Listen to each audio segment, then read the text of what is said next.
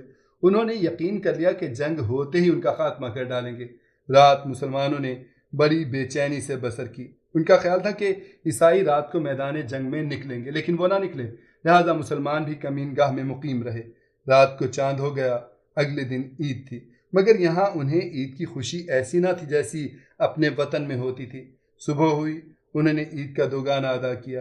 اس روز عیسائی صف بستہ نہ ہوئے۔ مسلمانوں نے بھی میدان جنگ میں صف بستہ ہونا ضروری نہیں سمجھا، لیکن عیسائیوں کے میدان میں نہ آنے سے حضرت طارق بن زیاد رحمۃ اللہ علیہ نے سمجھ لیا کہ وہ کسی اور لشکر کا انتظار کر رہے ہیں۔ اتفاق سے اسی روز عصر کے بعد مسلمانوں کی جانب سے غبار اٹھا۔ مسلمانوں نے سمجھ لیا کہ یہی وہ لشکر ہے جس کے آنے کا عیسائی انتظار کر رہے تھے۔ مسلمان ان کا مقابلہ کرنے کے لیے تیار ہو گئے۔ تھوڑی ہی دیر میں غبار چھٹ گیا اور آنے والوں کی صورتیں اور لباس نظر آنے لگے۔ یہ سب پیدل تھے اور عربوں کا لباس پہنے ہوئے تھے۔ مسلمان ان کو دیکھ کر خوش ہو گئے اور انہوں نے اللہ اکبر کا نعرہ لگایا۔ جب وہ قریب آئے تو وہ تمام مسلمان تھے، ان سے بغل گیر ہو گئے۔ حضرت طارق بن زیاد رحمۃ اللہ علیہ اور ان کے ساتھیوں کو معلوم ہوا کہ یہ لشکر حضرت موسیٰ بن نصیر رحمۃ اللہ علیہ نے ان کی مدد کے لیے بھیجا ہے۔ یہ لشکر 5,000 مجاہدین تھا۔ اب مسلمانوں کی تعداد 12,000 ہو گئی تھی۔ یہ لشکر بھی آ کر فروکش ہو گیا اور مسلمانوں نے وہ رات نہایت مسرت سے بسر کی۔